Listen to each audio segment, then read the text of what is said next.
Throughout my senior year of college, lots of weird stuff started to happen to me. Now, I know that some of it is my fault because me and my best friend and roommate were super into Ouija boards and conjuring up what we could of the spirit world.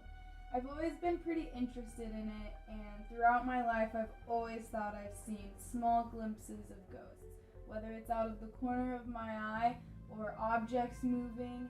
But this particular year, things got really bad, really fast.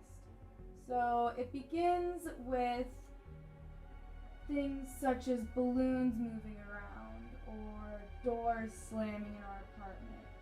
Sometimes door handles would even come unhinged and we would be trapped within our own rooms or even the apartment. The front door completely came unlatched one day and we had to call maintenance because of it.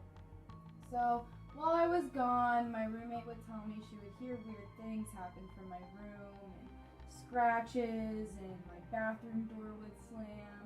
All around weird things would go on in there. So one night when I was getting ready to go to a party with her, I was in my bathroom doing my makeup when all of a sudden I felt incredibly overwhelmed and I felt pressure on my heart and in my head, and all of a sudden I couldn't focus on anything other than that.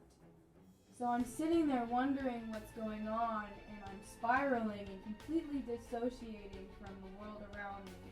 I'm not getting ready anymore and all I can focus on is how strange this feeling is. So I'm sitting there and all of a sudden I hear, "I'm so happy to have you, I'm so happy to have you, I'm so happy to have you." It kept saying it over and over again in this sing-songy tune that I couldn't even match to a song that I knew. I was so scared. I had no idea what was going on. And as quickly as it had come on and came, it left. And I was left feeling like I wasn't alone and it knew how to contact me and get to me now. So I sit in my bathroom and I look at myself in the mirror and I think to myself that I need to remember this. I need to remember it and I need to latch onto it so that I won't forget that that actually just happened. It was a crazy experience and I knew that I couldn't let it just go to the back of my thoughts and think that it was a dream or something that didn't happen. And at this point I'm shaking and I'm scared and I want out of the apartment.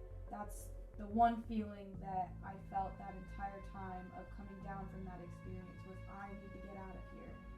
So finally I get ready and I get the courage up to go and tell my best friend and roommate. So I walk out to the couch and finally a mutual friend ends up leaving and I feel comfortable enough explaining what just happened. And I preface it telling her that this is gonna sound insane, like I have no idea what's going on. I'm hearing things. I'm hearing things in my head, which is insane. It's crazy to tell someone that. And she looks me in my eye and says that happened to her last night. That exact same thing, just different words. And she recounts her experience with it, which is lining up for me now because she came out of her room the night before and had asked if I was yelling or talking into a microphone or trying to come up with any explanation. And I said no, so she just went back to her room and both of us were just sitting there thinking we were crazy but knew at that very moment that we needed to get out of our apartment before anything else happened. So we bolted and we didn't come back to our apartment for 2 weeks before we got it cleansed and made sure that there was nothing found in the apartment, and we ended up moving out and living somewhere